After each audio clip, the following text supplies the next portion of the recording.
sais, des embauches, on en a fait beaucoup de bonnes, mais on fait toutes des moins bonnes embauches aussi. Là. Puis je pense qu'avoir du courage managérial de laisser aller du monde, parfois quand tu sens qu'il ne fit pas avec ta culture d'entreprise, c'est super important. What's up, folks? Bienvenue sur Ça se passe. Aujourd'hui, je jase avec Jimmy Plante, CEO chez Folks, un logiciel RH complet pour PME. Folks, ils ont connu une croissance impressionnante avec 75% d'augmentation du MRR l'année dernière, une acquisition stratégique d'une autre compagnie, Glow Talents, puis une équipe qui dépasse maintenant 50 personnes. Donc avec Jim, on parle de l'intégration de la tech et du talent après l'acquisition, de sa stratégie de marketing plus pour l'Ontario, du nouveau branding, de leur ambition d'atteindre 1 million en MRR, puis de comment ils ont presque doublé le ARPU sur les nouvelles ventes. C'est l'enregistrement de notre show live qu'on a fait à Québec fin avril. Juste un gros merci à tous ceux qui se sont déplacés. C'était vraiment dope. Alright, on passe au show. Let's go!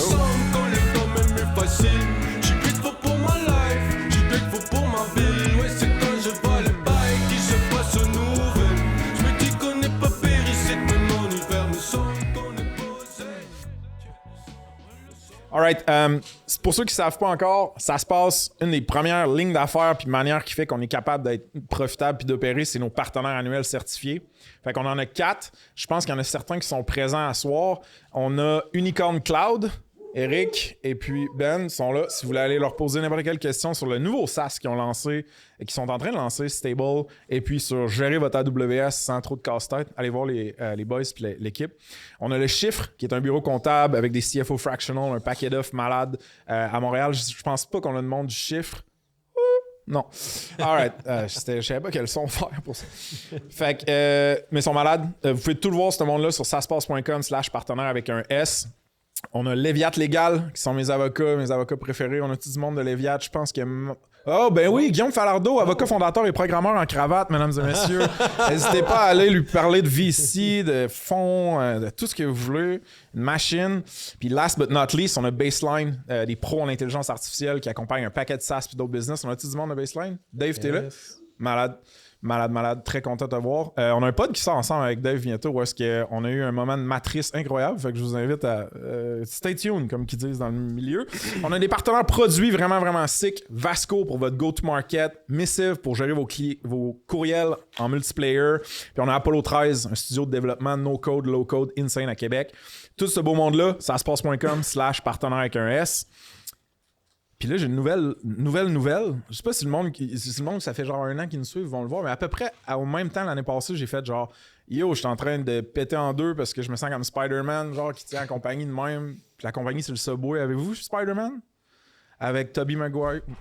Alright. Tout le monde en référence, c'est juste la joke, Frank, qui est de la merde. Alright. Fait que c'est ça, man. Puis là, j'étais trop stretched in, fait que j'ai embauché un petit gremlin du nom de Joël Arsenault qui est là, dans l'ombre, directrice marketing, quel killer. Puis là, on est encore stretched trop thin parce qu'on a plein de beaux projets. Fait que lundi, on ouvre un poste pour une personne chargée de projet, codename La Pieuvre, parce que tu vas toucher à plein d'affaires. Puis, ouais. C'est filmé, Frank. Mais no jokes, man. Les comms, les ops, la gestion de projet, ça déborde. Puis moi, j'ai besoin de temps pour plus vendre des trucs puis créer du contenu killer pour ça se passe. Fait qu'on ouvre ça lundi. Si vous connaissez du monde, n'hésitez pas. Sinon, qu'est-ce que j'ai d'autre d'intéressant à dire? On fait la première Ça se passe Conf 2025, une journée complète en septembre. Il va y avoir roughly 250 personnes. Ça va être... Oli, il a commencé. Fait que les billets vont être limités. Ça risque d'être... J'ai pas encore confirmé la place, donc je vais pas le dire tout de suite. Mais ça va être malade. On cherche des commanditaires pour ça. On a un estifi de deck de fou avec de la visibilité très cool. Fait que si jamais ça vous intéresse, poquez-moi. Ça va me faire plaisir de vous en parler. Finalement, ma dernière plug, c'est mon infolette. Je suis vraiment tannant avec ça, mais chaque semaine, j'écris. Hier, j'ai écrit jusqu'à 11h30. Ça explique un petit peu comment je suis aujourd'hui. J'adore ça. C'est des gros éditos. On approche le 1000 abonnés. Puis j'ai un avatar cloné par l'IA de moi que j'ai fait, pour ceux qui l'ont peut-être vu sur LinkedIn, que j'ai promis qu'il revenait sur la scène avec un nouveau background qui n'est pas la matrice si on atteignait 1000 abonnés. Fait que ça serait probablement un des plus beaux moments de votre semaine si ça arrive. Fait que c'est ça. Allez checker l'infolette sur saspace.com. Puis last but not least, merci tellement à Folks. C'est insane votre place. C'est cozy. Il y a une canette qui est tombée. Ça a tout fucké mon flow. Jim, t'es un bon vivant, t'es un bon parleur, man. On a eu un épisode insane sur le pod. T'es encore dans le top 5, by the way, des views ever. Puis là, on est plus d'un an plus tard. Ouais. Fait qu'on peut faire l'update de tout ton nouveau parcours. La bouffe, les drinks, la place, c'est tout Folks. Fait que merci beaucoup, beaucoup, beaucoup à Folks. Alright, man. Les minutes awkward sont finies, buddy. On est parti. C'est ça qui build up le stress. Là. C'est Et comme voilà. tu parles, puis là, je suis comme, qu'est-ce que je dis? Et voilà. Mais là c'est toi qui parles, man. ouais, Fait bon. que pour le monde qui connaisse pas Jim, Yes. mettons en TLDR, si on regardait ton profil LinkedIn, on comprendrait quoi? Ouais, Jimmy Plante, entrepreneur qui vient de la Beauce. J'aime souvent le dire que je suis vraiment fier de ma région. Fait que je disais tout entrepreneur tech, là, mais dernièrement, tu le sais, là, j'ai acheté une érablière. Fait que là, je suis entrepreneur en général. En Mais série. fait que sinon, TLDR, ben, j'ai étudié en informatique, génie logiciel à l'Université Laval, j'ai fait mon MBA, j'ai commencé chez Groupe Canam. J'ai démarré BIM1 BIMTrack en 2013, Ouais. Exit en 2021, j'en parle pas mal sur le premier pod. Ouais. Puis j'ai pris un petit moment off avec ma famille, puis par la suite, j'ai embarqué dans l'aventure Folks. J'ai acheté des participations, puis je suis le président de Folks aujourd'hui. Insane. Puis ça, c'était quand exactement que tu es rentré comme CEO? V'là 1 an et demi, septembre 2023. Fait qu'on a un beau 18 mois. Ouais, 18 mois-ish, exact. Jamais faire de mathématiques. en Ouais, live. non, c'est ça. Sweet, man. Puis pour les gens, mettons, qui te connaissent ou qui connaissent déjà Folks, c'est cool, mais il y en a qui sont quand même genre, ils sont venus plus pour moi que pour toi, tu sais. Fait que pour ce monde-là, mettons, comment tu décrirais Folks? Ben, je décrirais ça en 30 secondes. C'est la solution RH tout en un là, pour les PME au Canada. Fait qu'une PME 0 à 500 employés. Nous autres, ça rentre encore dans le PME. Puis, tu sais, quand je dis tout en un, c'est qu'on a la gestion du recrutement, communément appelée l'ATS. On a tout ce qui est gestion RH, fait que tout ce qui est plus opérationnel. Là. Fait que notre dossier, avis disciplinaire, etc. Après ça, on va avoir la gestion de la performance, fait qu'évaluation, auto-évaluation, puis toute la gestion de la performance pour les employés dans une PME. Puis récemment, ben en fait bientôt, fait que là, à cause de là, on enregistre le pod en avril, ça sort en juin.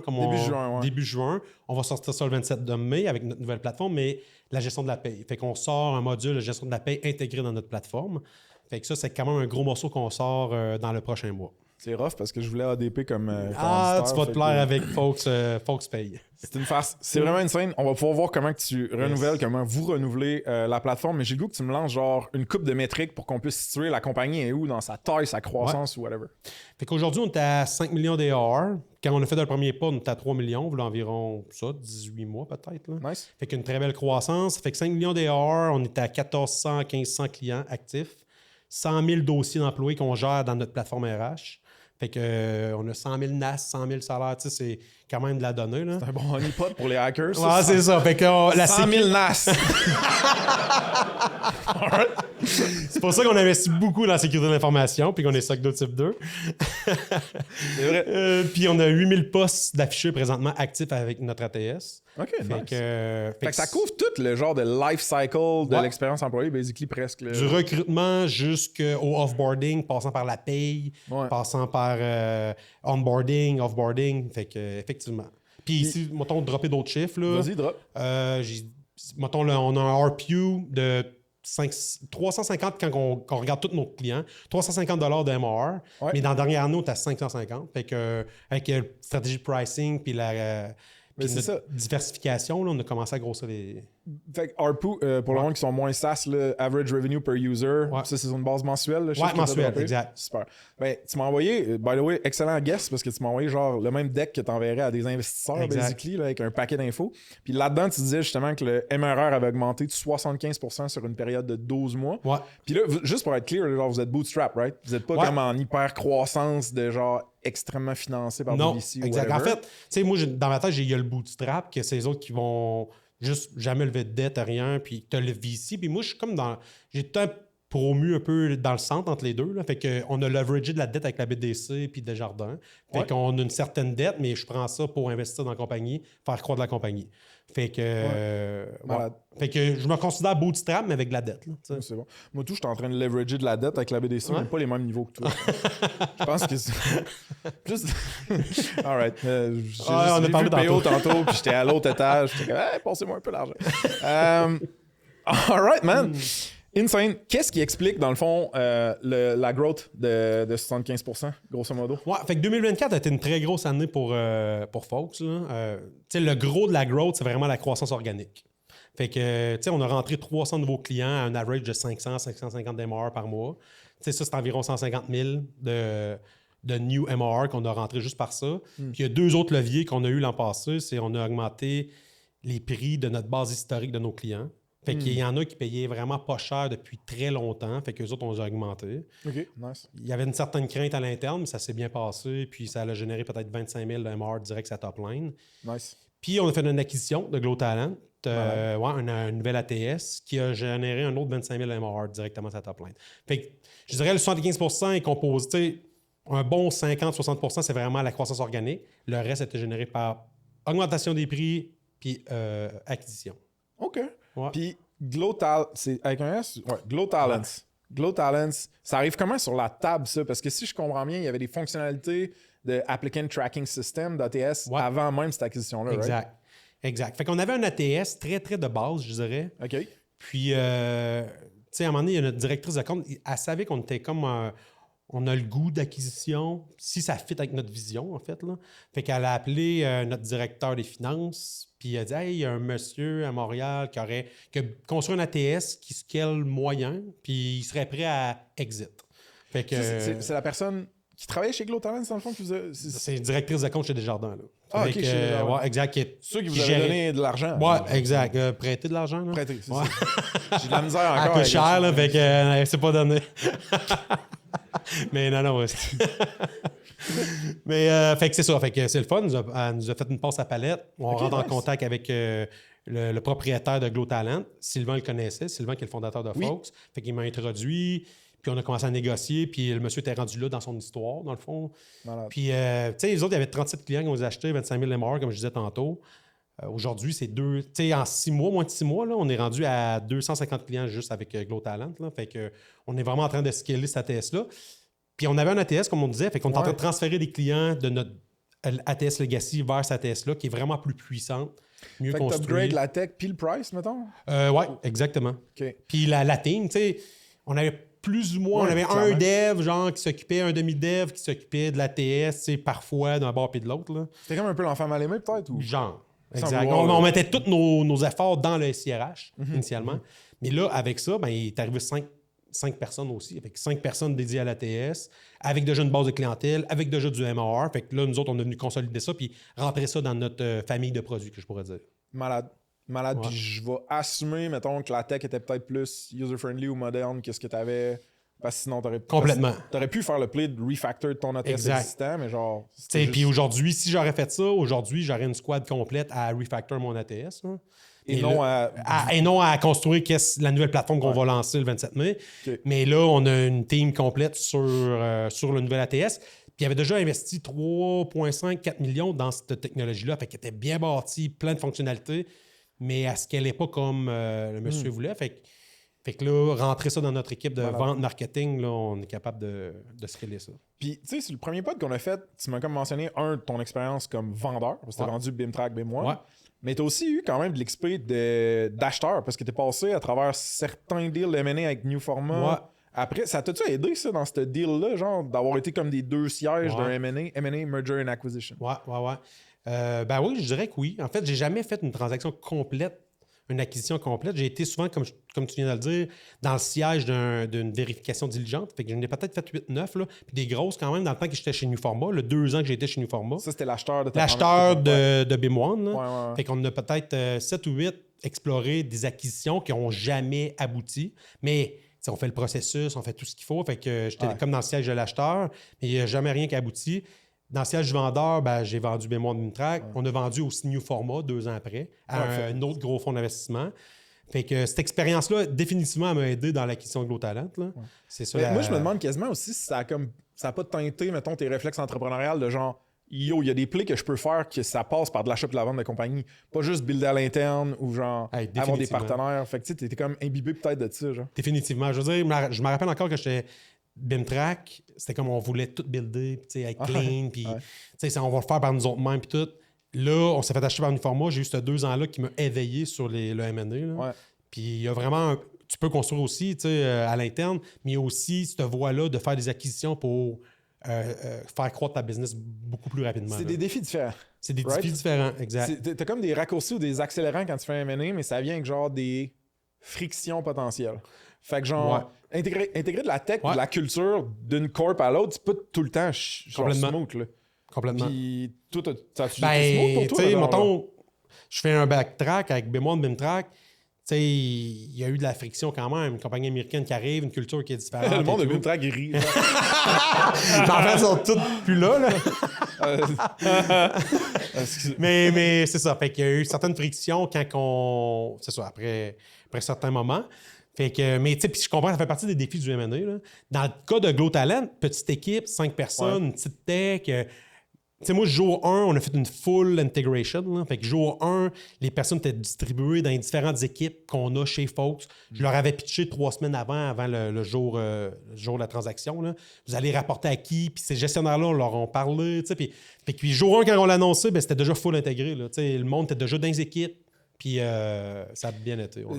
Proximité physique aussi, sont-ils tous à Montréal, ce staff-là? Tout à Montréal. Ils sont tous à Montréal, mais quand même, je veux dire, tu fais 2 heures de char, tu peux exact. voir, puis ils viennent. Puis ils viennent à nos events annuels, puis à tout ça. Là. Je me rappelle, nous autres, quand on a été achetés, tu sais, genre, le headquarter était à Tel Aviv, en Israël. Fait que genre, le CEO, un peu plus tough, là.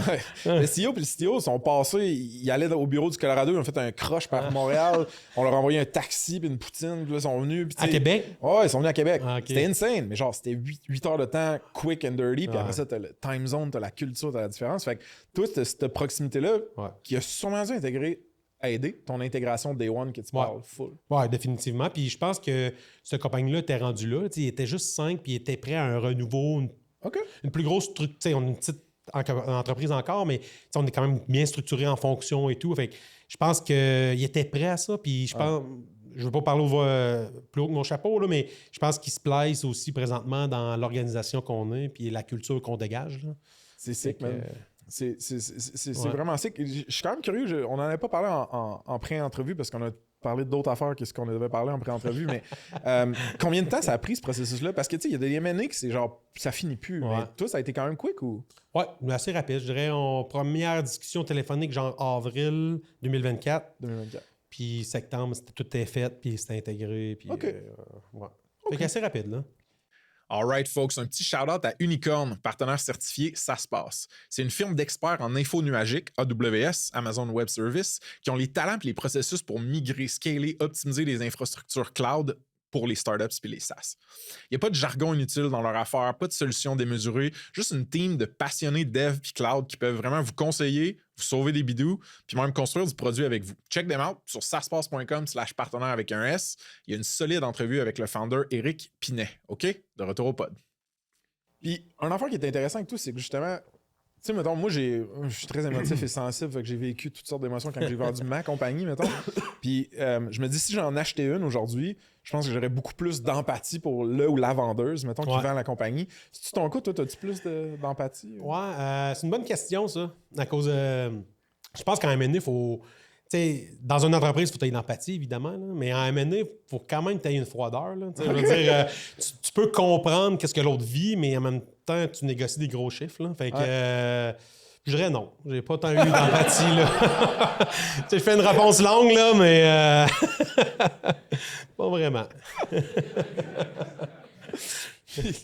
All right. Fait que, la manière que je catch, la team qui a suivi de Glow Talents puis qui maintenant qui a intégré la famille Fox, ça a bien été. Ouais. La tech, c'est-tu un work in progress? On peut-tu en parler? Ça s'est bien intégré? Très bien intégré. En fait, l'ATS reste une plateforme qui est comme distincte. Plus standalone un peu. Oui, standalone, exact. C'est tellement complet, tellement de fonctionnalités qu'on l'a laissé standalone. Là, qu'est-ce qu'on sort le 27 mai avec notre nouvelle plateforme? Ben, toute l'expérience est unifiée quand même. Fait que, tu sais, le front-end, fait que tu sois dans Fox SIRH ou Fox ATS, qu'on va renommer, ça sera plus Glow Talent, Fox ATS, ben, c'est l'expérience est unifiée, c'est les mêmes boutons, c'est tout. Fait que... Mais tu sais, une des affaires qui, des fois, suit pas ou génère de la friction dans un M&A de même, c'est le client base de la compagnie qui se fait acheter, right? Fait que nous autres, je me rappelle, on a une couple de devs à Québec, rightfully so, qui était comme, qu'est-ce qui va se passer avec Snipcard une fois que c'est acheté, tu sais? Fait que vous autres, les clients de Glow Talents, à date, ça suit-tu bien? On n'avait pas beaucoup, tu sais, on avait 37 qu'on l'a acheté, mais c'était quand même 25 000 MR. Fait que on voulait conserver ce MR-là. C'était une crainte qu'on avait, mais pour vrai, je pense que tous les clients ont bien perçu cette transaction-là, OK. d'être acquéris par une plus grosse entreprise, même si on est une petite entreprise. Là. Mais ils ont senti que ça a commencé à bouger beaucoup plus. Là. Les features sortent. On investit dans l'ATS qu'on achetait. Fait on n'a pas eu de churn, on n'a pas eu rien de ça. Fait que ça, c'est une bonne nouvelle. Ouais. Malade, man. Dans ton deck, justement, puis ta prep, tu me disais que ton ambition, là, ton genre de North Star, c'était d'amener folks à 1 million en Monthly Recurring Revenue, en MRR. Ouais. Moi, j'ai pogné 1 million en ARR, en revenu annuel récurrent avec Snipcard, puis j'étais vraiment stoked. Fait que je vais être vraiment fier puis stoked pour toi, mais que tu arrives à ça. C'est malade. Comment tu vas faire pour te rendre à ça? C'est quand même ambitieux. Ouais, c'est ambitieux, mais en même temps, il faut une vision. Fait que, tu sais, moi, quand j'ai rencontré Sylvain, il y a 1 an et demi, 2 ans, je le connaissais depuis longtemps. Je le vois là-bas. Là. Salut, Sylvain. Mais, tu sais, j'ai dit, je pense que je l'avais dit dans le premier pod, là, moi, le 0,1 million, il est le fun, il est vraiment trippant, mais je suis plus un gars du 1 à 10 millions. Tu sais, c'est structurer les équipes, monter la direction, la vision et tout. Fait que, j'ai pitché le 1 million de MR à Sylvain en disant, gars, on va y aller en 3 phases. Là. Okay. Puis là, on tombe dans la 2e phase, je dirais. Là. Plus d'innovation, d'expansion au Canada anglais et tout et tout. Fait que il y a plusieurs éléments pour se rendre là. Je pense que l'expansion au Canada anglais va... Ça, c'est en ce moment. En ce moment. Là, on commence l'expansion au Canada anglais. Là, parce qu'on était très Québec. Là, on a touché le 5 millions d'AR juste au Québec ou à peu près, là, je dirais. Là. Fait que là, on commence à accélérer dans le Canada anglais avec... Puis on pourra en parler, mais avec une stratégie qui est vraiment différente. Là. Ouais. Moins de bandes, plus outbound, etc. Okay. Fait que ça, c'est un élément. Deuxième élément, c'est qu'en 2026, là, avec nos 4 produits, là, recrutement, RH, paye puis performance, là, gestion de la performance, on va être en mesure de faire... On a 4 produits, mais 7 packages. Maintenant, on va être capable de faire du cross-sell, de l'upsell, qui n'est pas dans, en ce moment... dans la culture, je dirais, d'entreprise. On vend beaucoup tout le produit. Puis, fait que là, avec des packages, puis être capable de structurer ça, on va être capable de commencer à faire du cross-sell, d'upsell. Puis je pense que ça va nous gérer de la growth. Là. Ça, c'est 3e phase plus. C'est plus la 3e phase, exactement. Okay. Exactement. Fait que là, cette année, c'est vraiment de lancer la nouvelle plateforme, commencer de l'expansion Canada anglais, savoir c'est où que ça marche vraiment, dans quelle industrie, quelle région du Canada anglais. Puis à partir de l'année prochaine, milieu de l'année prochaine, cross-sell, upsell, on va faire grossir les comptes avec le RPU qui grossit. Ouais. En maintenant, évidemment, une croissance organique de nouveaux clients. Je voulais juste être sûr que ton plus, c'était pas acheter des compagnies jusqu'à temps que je me rende à 1 million. Sick. Une des affaires que tu m'as mentionné avec toute cette espèce de renouveau-là de la 2e phase puis la nouvelle plateforme qui s'en vient, comme tu mentionnes, le 27 mai. Allez sur notre site le 27 mai. On dirait que t'as quelqu'un de PR qui t'a dit là, faut que tu dises le 27 mai. Mais tu m'as parlé d'un nouveau brand. Ouais. La question qui tue, c'est est-ce que tu étais tanné du toupette de votre mascotte ou c'est. On s'en est fait souvent parler, hein? En tout cas, je m'en ai fait souvent parler. C'est pas que j'étais tanné de ça. Je pense que, tu sais, un nouveau brand, moi, je me rappelle le jour 1, là, je suis arrivé, je disais à Catherine, notre directrice marketing, qu'éventuellement, on va faire évoluer le brand. Tu sais, j'ai la vision puis l'ambition d'amener ça à 1 million d'MR, ça passe par l'expansion, une nouvelle plateforme, etc. Faut que je pense que le brand suive tout ça. Okay. Folks, actuellement, avec le petit toupette, ça fait que ça allait faire. Il y a beaucoup de monde qui l'aime. Il y a du monde, je sais, il y a peut-être du monde qui le déteste aussi, mais ça l'a fait beaucoup parler dans les 5 dernières années. Fair enough. Puis ça a généré la croissance qu'on vit aujourd'hui. Mais on est juste rendu à un autre point, je pense, chez Folks. Le positionnement qu'on veut avoir et tout dans le Canada anglais comme All-in-One, HR All-in-One, avec la paye et tout. On va rester avec un brand qui est très... Tu sais, on ne change pas de brand, on rehausse le brand. Il y a quand même une nuance. Là. On garde Folks, là, tu sais. Oui. Mais on met le Folksy un petit peu plus secondaire. Puis Folksy, c'est le nom du petit bonhomme. Du personnage. Ouais, exact. Ils vont encore là, le Folksy. Il a changé de toupette puis tout, là. Fait que... Je suis pas encore rendu assez hâte en podcast, mais j'aimerais ça pour dire, hey, on va mettre ça à l'écran, tu sais. Joe Rogan, maintenant, on va faire ça. Mais, fait que c'est ça, le Folksy évolue aussi, mais le Folks va devenir... ça mature. Il va devenir plus professionnel, plus mature, en restant funky un peu. Puis ça, tu le ships en même temps 27 que la mai. plateforme. 27 mai, c'est une grosse date. Là. 27 mai, c'est une grosse date. Mais là, on va envoyer une invitation au calendrier à exact. En plus, man. Vraiment sick. On peut plus changer la date, là, c'est ça. Malade, man. Ben, j'ai hâte de voir ça. Là, t'arrêtes pas de dire, on est quand même une petite compagnie. Ouais. Chris, vous êtes 70, genre? Non, on est 50. 50. Okay. Ouais. Vous allez être bientôt 70. Ouais, exact. Il y a quand même là-dessus, si tu checkes maintenant, je pense, les 12 derniers mois, 24 nouvelles recrues. Ouais. Fait que tu sais, ça a brassé puis ça fait du nouveau monde, que ce soit les gens de Glow Talent ou juste des nouvelles personnes qui étaient embauchées. C'est tough quand t'as beaucoup de staff nouveaux qui rentrent, qui suivent la culture puis qui catchent la vision de ta compagnie, mettons. Ouais. Fait que comment tu t'assures que le monde catch c'est où que le bateau s'en va, puis c'est qui un peu le Ouais. capitaine, puis les sous-capitaines, puis whatever. Ouais. tu sais. C'est pas. C'est une bonne question que c'est pas évident à répondre. Tu sais, la culture, dans ma tête, ça se décrit pas sur 3 phrases. Là. OK. C'est qu'est-ce que tu dégages, c'est comment tu es avec ton monde, c'est. Fait que. Relationnel, Le genre? relationnel. Je pense que la communication aussi est vraiment importante. Là. Tu sais, moi, mon monde le savent, là, à chaque 3 mois, mon all-in, où qu'on est rendu selon notre plan. Tu sais, les 3 phases de la vision de 5 ans, je le partage à tout le monde. Tu sais, tout le monde a accès à ça, puis j'en parle sur le pod. Tu sais, je veux dire. Fait que je pense que c'est important de communiquer, de surcommuniquer un peu cette vision-là. Là. Nice. Peut-être un aspect aussi qui est important là-dedans. Tu sais, des embauches, on en a fait beaucoup de bonnes, mais on fait toutes des moins bonnes embauches aussi. Là. Puis je pense qu'avoir du courage managérial de laisser aller du monde, qui parfois quand tu sens qu'il ne fit pas avec ta culture d'entreprise, c'est super important. Puis ça, moi, dans la dernière année, j'ai vu quelques directeurs le faire à cause qu'ils ne fitaient pas avec la culture. Là. Tu sais, oui, il y a les compétences, mais aussi puis il faut quand même du bon courage pour faire ça, mais on l'a fait. Puis je pense que ça fait en sorte qu'on maintient la culture qu'on a et qu'on veut avoir dans l'entreprise. Là. Je me suis genre imaginé un scénario dans ma tête où je te disais, Jim, donne-moi un exemple de courage managérial, puis tu te levais, puis tu renvoyais quelqu'un. On est plus soft que ça, là. mais le courage managérial, laisse-moi amener mon take dessus. Là, on Ouais. parle de la mise à pied parce que c'est une des actes les plus difficiles, Ouais. que tu vis le plus de frustration puis de friction, excuse. Mais le courage managérial, c'est aussi être capable de s'asseoir, de regarder du C'est monde les dans vraies les yeux, puis choses. dire ça fonctionne pas. Genre. Exact. Quand tu communiques de même ou quand tu ships pas de même, Exact. ou quand tu check le reste de la team, puis c'est des choses qu'on repousse, puis on s'en parlait en pré-prod, excuse, c'est genre short-term pain, long-term gain. Exact. Gain. Fait que courage managérial, c'est vraiment une belle expression. Puis comment tu t'assures que c'est pas juste toi qui en a du courage managérial? Comment je m'assure de ça? Tu sais, je le vois avec ma direction, là, en fait. Là, tu sais. En fait, c'est les autres qui ont du courage, pas moi. non. Mais dans le sens que c'est les autres là, qui vont... Tu sais, je leur dis, il faut pas laisser aller des mauvaises embauches, puis ils vont le faire. Là, tu sais. Fait que... Comment je m'assure de ça? C'est une bonne question. Là, tu sais, je veux dire, je le vois que ça se passe présentement. Puis ça se passe plus que, mettons, ma première compagnie, Bentrack Bemwan, qu'on était plus genre, on fait juste croire, puis on amène du monde, puis tout.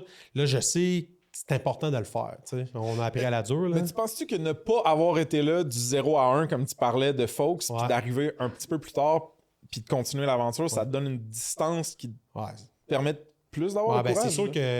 C'est sûr qu'avec Bentrack, mettons, j'étais très émotivement attaché. C'était le bébé que j'avais créé, que j'avais monté, etc. Fait on était tout le temps en train de trouver des défaites quand ça allait moins bien, des choses comme ça. Tu sais. Mais il faut que j'arrive vraiment plus détaché, en fait. Là, puis c'est pas mal. Là, j'arrive, puis je suis plus rationnel dans mes décisions. Puis quand j'arrive avec certains concepts et tout, je suis comme, on fait ça.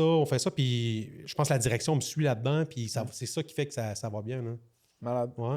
Alright, folks, le Spotlight partenaire du mois, c'est Yak, une boîte de cybersécurité spécialisée en sécurité offensive, tests d'intrusion, scan de vulnérabilité, Red Team. Ils ont tout ce qu'il faut pour vous gentiment vous hacker. Que vous soyez rendu à obtenir une certification comme SOC 2 ou ISO 27001, à lever du financement ou juste à vouloir prévenir les cauchemars de sécurité, Yak peut vous aider à sécuriser votre app. Tu sais ce qu'on dit, quand ta sécurité n'est pas affectée, tu as 1000 petits problèmes en SaaS, mettons. Mais quand ta sécurité est affectée, tu en as juste un problème, puis il n'est pas petit. Fait que check out ma conversation avec Cindy Feltz, où on jase de tout ça et de plus sur saspace.com/partenaire avec un S/yak, Y-A-C-K. saspace.com/partenaire avec un S/yak. Sinon, vous pouvez les checker, la boîte, leur service, la gang, directement sur yak.one. YACK.ONE, yak.one. OK? De retour au pod.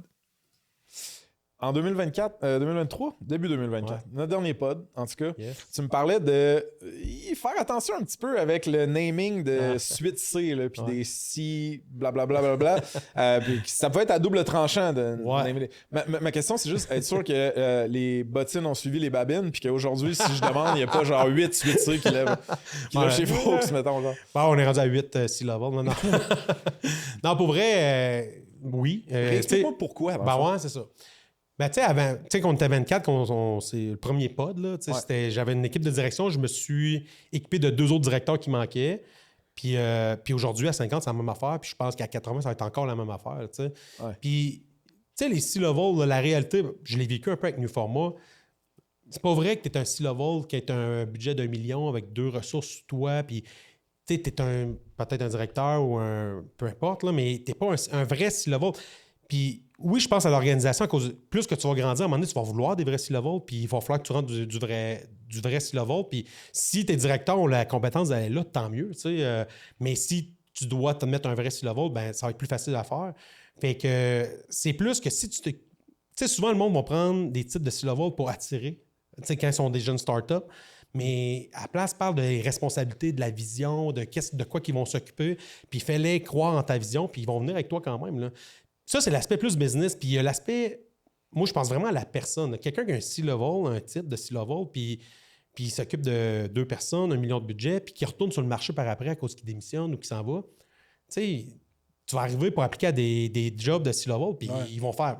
T'es pas vraiment un C-level, puis il va se sentir downgradé, il faudra qu'il applique un poste de. Tu sais, fait que.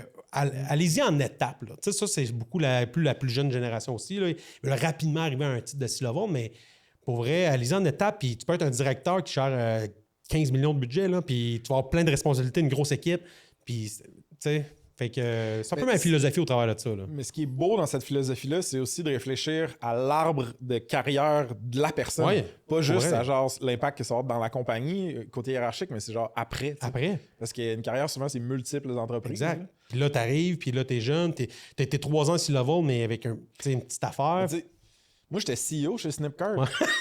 Mais on était 10. Fait que moi, j'aime ça dire que j'étais CEO, mais en minuscule. Fait que je pense qu'il pourrait avoir 2 tiers, tu sais, de C-level. En minuscule ou en majuscule? Puis...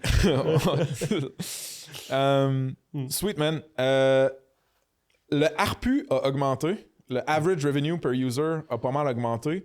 Sur les nouvelles ventes, je pense qu'il a doublé, en fait, ces nouvelles ventes. Presque. Ouais. Presque? OK. On va dire qu'il a doublé pour le pod. Comment ça se fait? Puis est-ce que c'est juste lié au démarchage de l'Ontario, mettons? Non.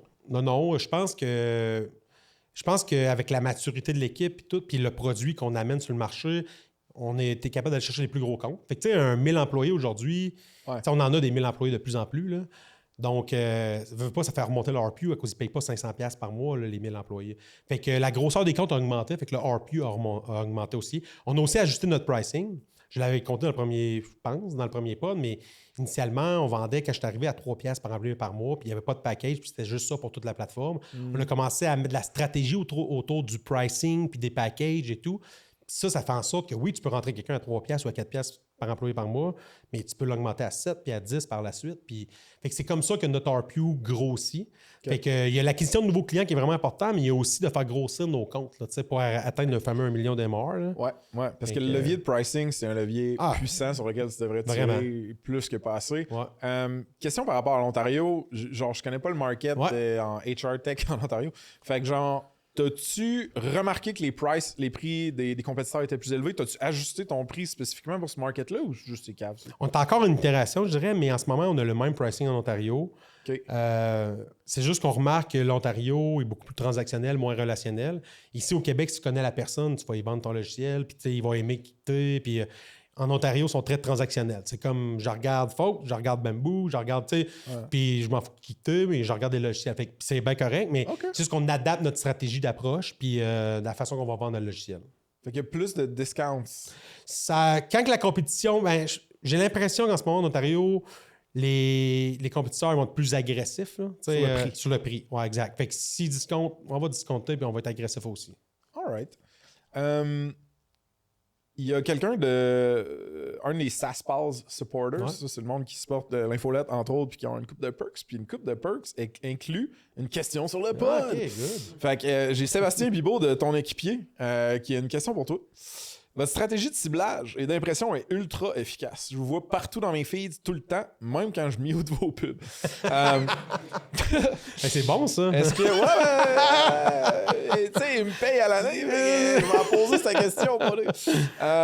Est-ce que vous gérez un peu le côté obscur de cette surperformance? Un peu comme les artistes qui ont peur d'être suraffichés. Genre, y a-tu des risques là-dedans? Ouais. Là, ma première question, c'est: y es-tu client de Fox? À cause s'il n'est pas, il va continuer à en avoir. Là. Non, pour vrai, c'est un sujet qu'on discute. Là, je pense que dans le jargon, c'est la fatigue publicitaire qu'ils appellent. Là. Ouais. Fait que c'est un sujet qu'on discute, que je suis un peu loin de ça. Fait que je vais avoir de la misère à élaborer sur ça. Je sais pas s'il est ici à soir, c'est qui? C'est Sébastien Bibeau. Est-ce que tu es là ce soir? Non. Non, mais je pense que son partner est là, par Bon, en exemple. tout cas, c'est son partner. Et j'ai mon équipe marketing ici qui va être capable d'élaborer sur ça. Mais qu'est-ce qui est sûr, c'est qu'on veut être sûr d'être à tous les touch points de Customer Journey. Là. Ouais. Fait que, puis en ce moment, on n'a pas l'impression que ça nous fait mal. Fait que on continue sur ce trend-là. Puis Puis ça en plus, va tu bien. vas avoir une nouvelle brand, une nouvelle plateforme. Exact, tu vas 4 faire des produits. ads creative. Ah ouais. Ça donne du jus, là. T'as-tu l'impression... OK, dis-moi, la vision produit, tu vas shipper une nouvelle plateforme, cool, Ouais. tu vas améliorer un paquet d'affaires. Ça va être quoi le genre de haha moment des clients? Pas des nouveaux clients, même des clients existants qui sont comme « Wow, c'est une nouvelle plateforme. » Pour vrai, c'est un peu, on dirait, typique de dire ça, mais ça va être l'expérience. L'expérience quand ils vont se connecter. T'sais, on part quand même d'un logiciel qui a certaines années en arrière de la cravate, là, puis qui a été construit avec des menus, des sous-menus. Fait que là, on a tout reconstruit autour du profil de l'employé, puis on est plus... Fait que l'expérience de la nouvelle plateforme va être vraiment insane. Ça c'est vraiment la première affaire. Quand ils vont arriver, ils vont voir ça, ça va être vraiment malade. La deuxième affaire, je dirais, c'est vraiment notre nouveau module. La pièce manquante, là, le payroll, là. Tu vas pouvoir te connecter à Fox et tout faire. Là. Ton RH, ton recrutement, ta paye, ta performance. Fait que tout ça, là, un all-in-one canadien comme ça, il n'y en a pas ben. Fait que le UX en termes d'architecture puis de navigation va être plus smooth puis ce genre d'affaires-là. Vraiment, plus...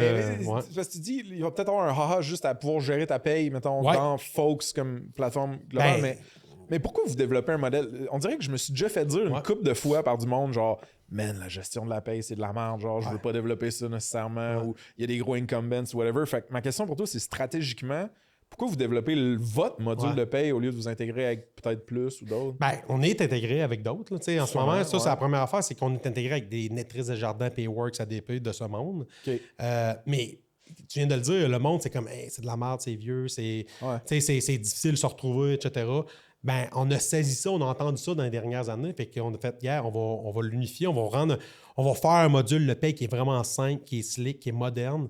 Que, je te le dis, là, c'est vraiment un beau module. Fait que le monde va arriver là-dedans, le monde de la compta, puis ta timesheet va être loadée, puis tu vas être capable de faire next, tu fais tes payes, puis les employés vont recevoir leur slip de paye sur leur cellulaire. Fait que, tout ça, là, ça va être vraiment seamless, puis je pense qu'on va vraiment créer un aha moment pour eux autres qui vont utiliser toute notre full suite, dans le fond. Là, sweet, man. Ouais. J'ai hâte de voir ça. Ouais. 27 mai. Pas tannant. On parle tout le temps des AI partout, tout le temps c'est en site. Fait que ma question pour toi, c'est, y a-tu un play où est-ce que l'AI va être exploité dans cette nouvelle plateforme-là? Si oui, d'une manière ou d'une autre. Ou juste, parle-moi de l'AI en HR en général. Ouais. Je suis curieux d'avoir ton Je sais qu'il y a des experts AI, dont Baseline dans la salle présentement. Fait que Yes, je veux pas être over my skill. Là. C'est correct, je fais ça tout le temps. Mais nos cas d'utilisation, nos use cases les plus obvious présentement, c'est dans l'ATS. On a déjà un peu d'AI dans l'ATS, entre autres pour le matchmaking. Fait que les CV qui rentrent avec une offre d'emploi, on va être capable de dire lesquels qui fit le plus avec l'offre d'emploi que tu avais. On commence déjà à utiliser du AI comme ça. Évidemment, les générations d'offres d'emploi, CV, ces affaires-là. Fait on a beaucoup de use cases obvious aujourd'hui qu'on va déployer dans la prochaine année, qu'on va mettre dans l'ATS. Au niveau de la plateforme, ben, c'est sûr qu'on a on a une grosse initiative présentement. On a tous les documents corporatifs de l'entreprise, quand ils déploient, puis les données de l'employé. Ça fait ça va être facile de voir un agent AI éventuellement arriver dans Fox, puis hey, tu prends telle vacance selon telle norme, puis parler avec un agent AI à la place de tout déranger, mettons, le monde au RH. Il va avoir tout le contexte sémantique de ce qui se passe dans la compagnie. Exact. Puis ben, ça va faire évoluer le rôle du RH en général, dans ma tête. Il va être moins dans la répétition des tâches administratives et tout. Le RH, j'ai l'impression qu'il va devenir plus conseiller, accompagnement, l'humain, la culture de l'entreprise, que les tâches administratives, répétitives. J'aime ça, les trucs qui sonnent bien, fait que je me dis ça va être plus personne, moins processus, moins papier. Genre. Oui, exactement. Plus sur la Je pense que c'est ça qui va arriver avec le AI dans le monde des RH. Là, OK. Ouais. Nice, man. Puis, comment tu penses au churn ces temps-ci? Parce que, genre, on a une communauté privée de founders avec ça se passe de laquelle tu fais partie. Puis, à un moment donné, j'avais posé une question là-dessus. Puis, ça m'avait fait un breakdown de fou dans la tête sur genre, comment tu observais ton churn. Je me suis dit, OK, clairement que je le faisais pas assez avec Snip. Mais dans ton deck, il y a deux trucs que tu me dis. Tu me dis, genre, il y a des facteurs externes que tu peux pas contrôler. Genre. Puis j'aimerais ça que tu t'expliques au monde c'est quoi ces facteurs externes-là dans le churn, puis à quel point ils devraient mettre du poids ou se stresser avec ça, tu sais. Ben, les facteurs externes, on se stresse pas trop avec ça dans le sens que c'est externe. Fait Mais donne un exemple. Ouais, ben, tu sais, mettons, du M&A ou une faillite d'entreprise. Qu'est-ce qu'on fait? Chez tes clients. Chez nos clients. Ouais. Tu sais, il va churner, c'est sûr, il est en train de faire faillite. Ouais. Puis ça arrive beaucoup. Je dirais même que c'est environ entre 40 et 50 de notre churn actuellement. C'est des facteurs externes, des facteurs qu'on ne contrôle pas. Puis on a, tu sais, juste pour l'audience, on a un churn d'environ 1 par mois. Annualisé, c'est environ 15 annuel. Fait qu'on est dans le SMB. Plus qu'on grossit, nos gros clients, ils churnent très peu, très pas. Mais on est environ 15 annuel. Mais la moitié de ça, c'est sur des facteurs externes. Du M&A, des faillites, des choses comme ça. Fait que je pense qu'on est quand même bon à ce niveau-là, mais on veut quand même l'optimiser, évidemment. Là. On a des initiatives. Fait qu'on va focusser sur qu'est-ce qu'on peut contrôler. Customer Success, le onboarding, être sûr que la plateforme est bien déployée, est bien utilisée chez nos clients avec des touch points. Ça fait le Customer Success, c'en est un. Après ça, l'expérience. Qu'est-ce qu'on va sortir de la nouvelle plateforme? Je pense que ça va faire partie de faire diminuer notre churn. Là, mais il joue bas quand même. Il est quand même correct. J'aimerais ça l'emmener plus bas. Là, j'ai l'impression que le churn, c'est comme un panier qu'il y a des trous. Là, tu veux les colmater, ces trous-là. Là. Fait que ça, puis la pièce manquante, le payroll, je veux pas, ça va venir pour nous autres augmenter le stickiness de beaucoup. Là. Ouais. Puis t'as parlé de Customer Success, genre, c'est comment vous êtes organisé là-dessus, mettons, chez Fox-tu aussi, mettons, craquer qu'une personne de Customer Success s'occupe de genre peu de comptes, mais tout le temps, genre. Comment qu'ils déploient leur temps pour genre s'assurer que le monde sont de bonne humeur puis content d'utiliser le produit? Genre? Sous le chapeau directeur Customer Success et Support, il y a comme 2, je dirais, mini-départements qui est le support. Ça, c'est plus les tickets qui rentrent. On répond aux clients quand il y a des tickets qui rentrent. Oui. Puis le Success, il y a peut-être un an et demi, on a segmenté nos clients, je dirais. Là. Fait que, en différents tiers. Fait que c'est sûr qu'un client de 200 employés plus ou 500 employés plus va avoir un Customer Success dédié à lui. Fait qu'avec des touchpoints plus réguliers, il va revoir même le roadmap avec ces clients-là et tout. Des 25 et moins, ça va être plus du low touch. Puis c'est économiquement, il fallait faire ça.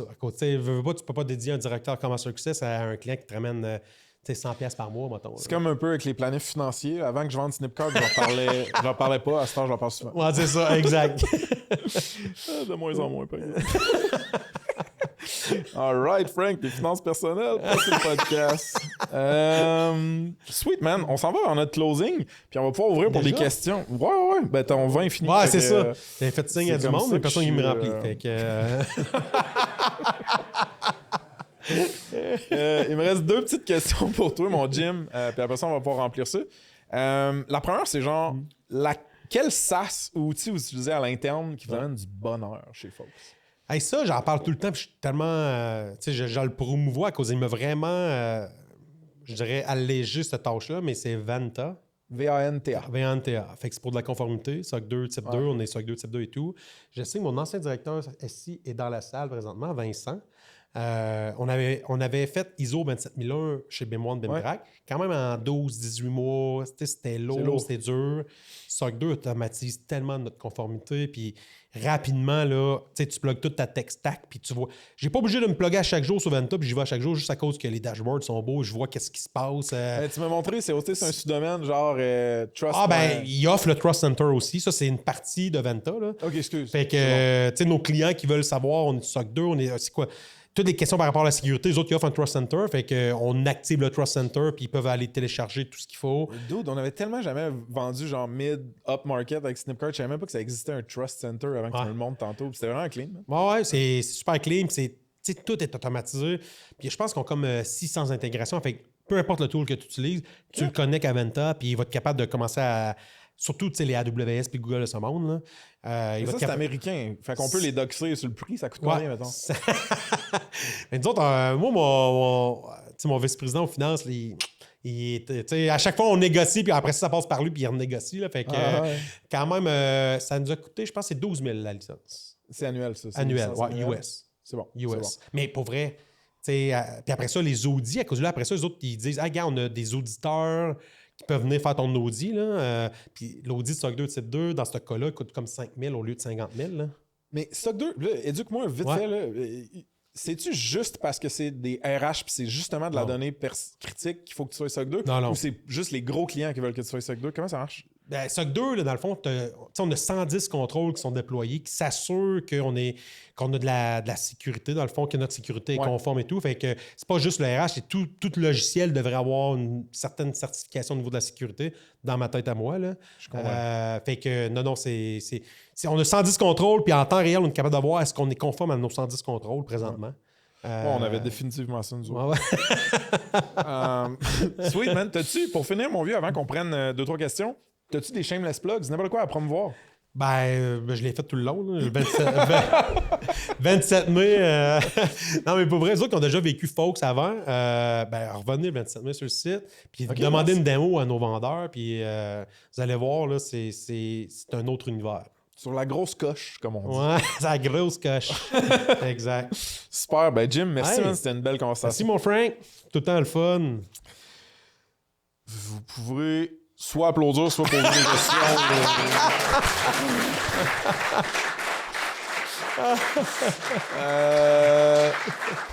Ouais, c'est ça. Fait qu'on a une ligne audio qui est en train d'être connectée en temps réel. We'll do it live. Avez-vous déjà vu ce clip-là? Du gars, le news anchor qui pète une note puis qui dit fuck it, we'll do it live. C'est incroyable. Vous allez voir ça sur YouTube. Connaissez-vous ça, YouTube? Mettre des vidéos là-dessus. Mais là, pendant qu'Oli déroule son fil, honnêtement, gênez-vous pas. Vous allez être. Je pense pas le micro, on est capable de vous entendre aussi. Mais moi, j'aimerais ça que ça soit capté ok, dans mon contenu. pour le pod, là. Fait que, ouais, mais si vous avez des questions pour Jim, folks, Jim, il y a une érablière. Ça se passe. Ouais. Jim, il y a une érablière. Il nous a envoyé une vidéo d'un tuyau de l'érablière qui avait pété. Puis il disait ça, c'est un leaky bucket. L'argent tombe à terre. Ouais. Fait que je me sentais mal pour lui. Puis je suis pas manuel. Fait que je peux rien faire pour l'aider. Là, dans le fond, moi, je parle. Je connais que quelqu'un va poser une question. Juste pour être clear, c'est ça mon game. Juste dire ton nom, ta compagnie, ta question. Pas besoin de l'enfance.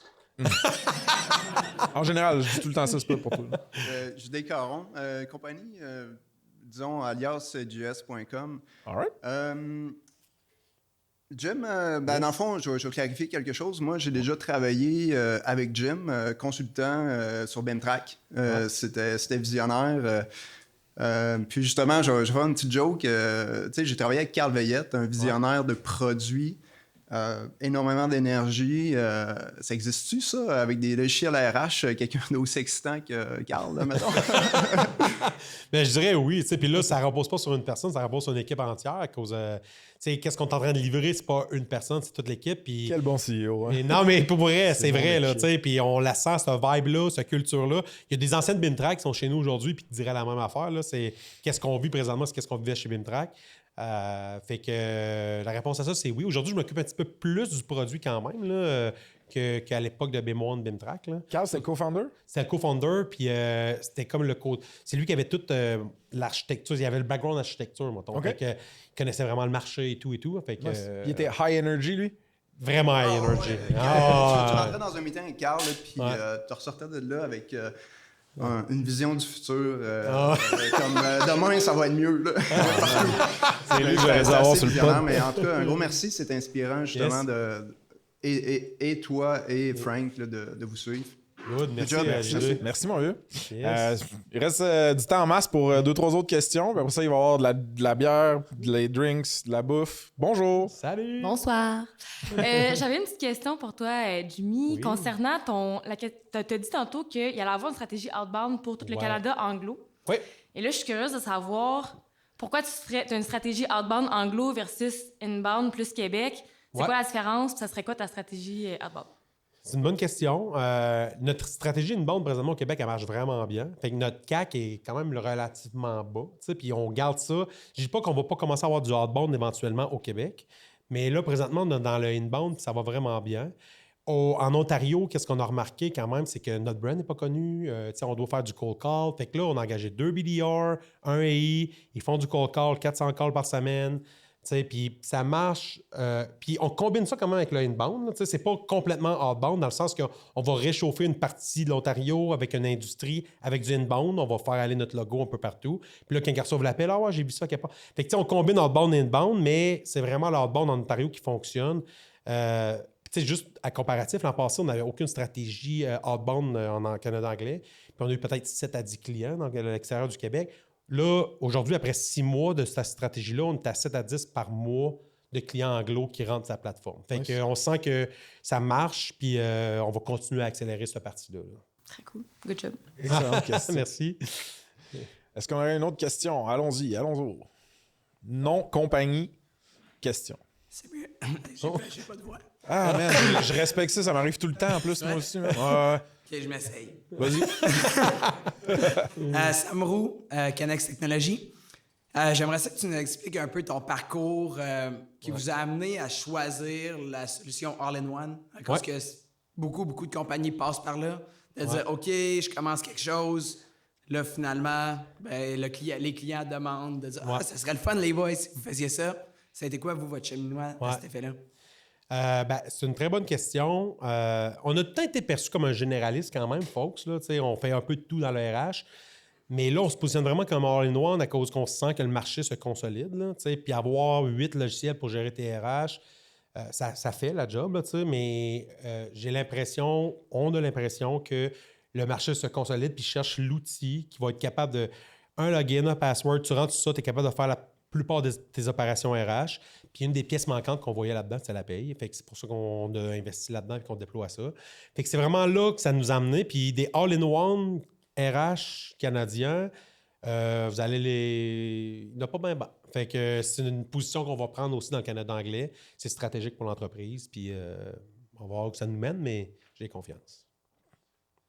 Sick Q. Il reste-tu une question où on passe aux socialisations? Alex, c'est une question? Non? Je suis pas supposé de faire ça en plus avec mon siège. Mon c'est vidéaste nous a briefé de genre ça va fucker le flou de la caméra. Mais t'as-tu vu ça? Comment tu fais pour pas le faire? Check ça comment c'est smooth. Swivel. Hey man, si je suis rendu à chanter sur ma chaise... C'est fini le pod. Je pense qu'on est done, hein? Merci, mesdames et messieurs. Merci. Hey, merci.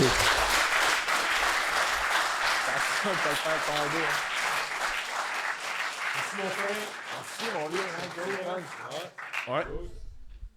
All right, folks. Avec Ça se passe, on a une infolette de feu hebdomadaire qui est très moitié fun, moitié fond à notre sauce. Il y a des hot takes, des expérimentations que je fais, des histoires vraies de SaaS, vraiment pour t'aider à prendre les meilleures décisions, que ce soit par rapport à ta compagnie ou ta carrière. C'est une place où je peux être 100% moi-même.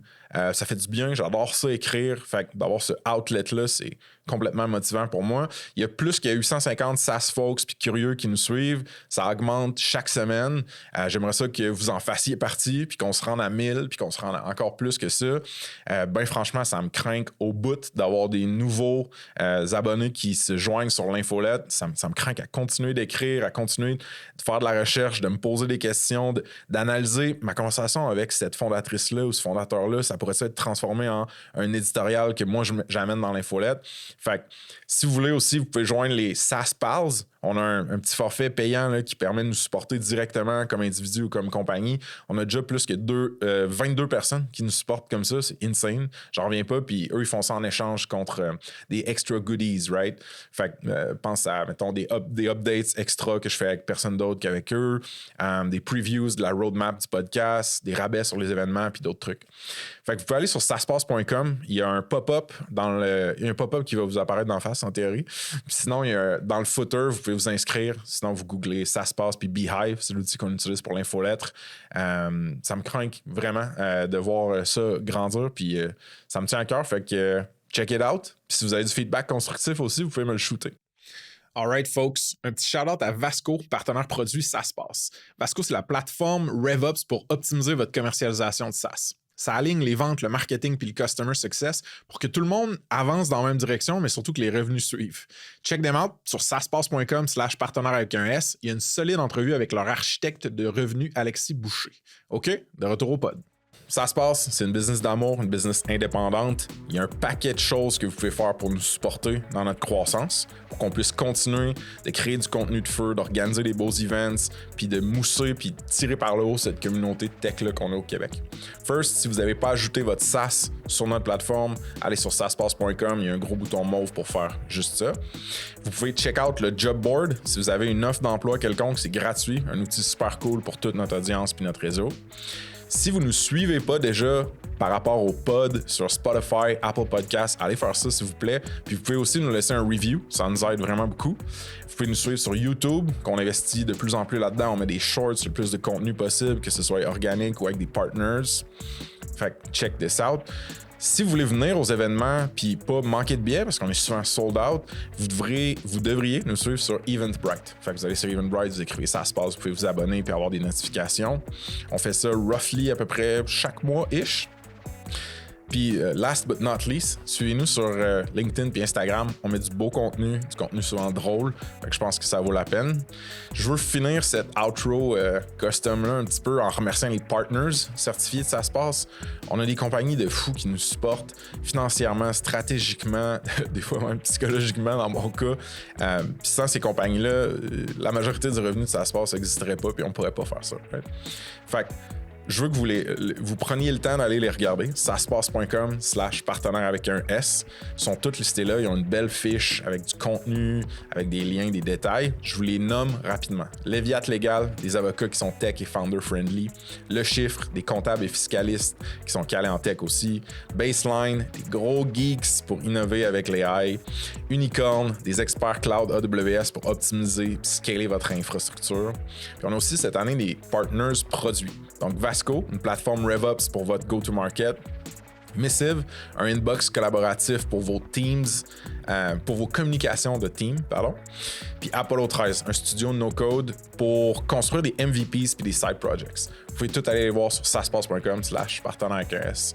Puis moi, du fond du cœur, je vous dis juste merci de nous suivre et de nous supporter. C'est insane comme aventure, ce qu'on a lancé là. Puis je suis bien privilégié de pouvoir faire ça. Cheers!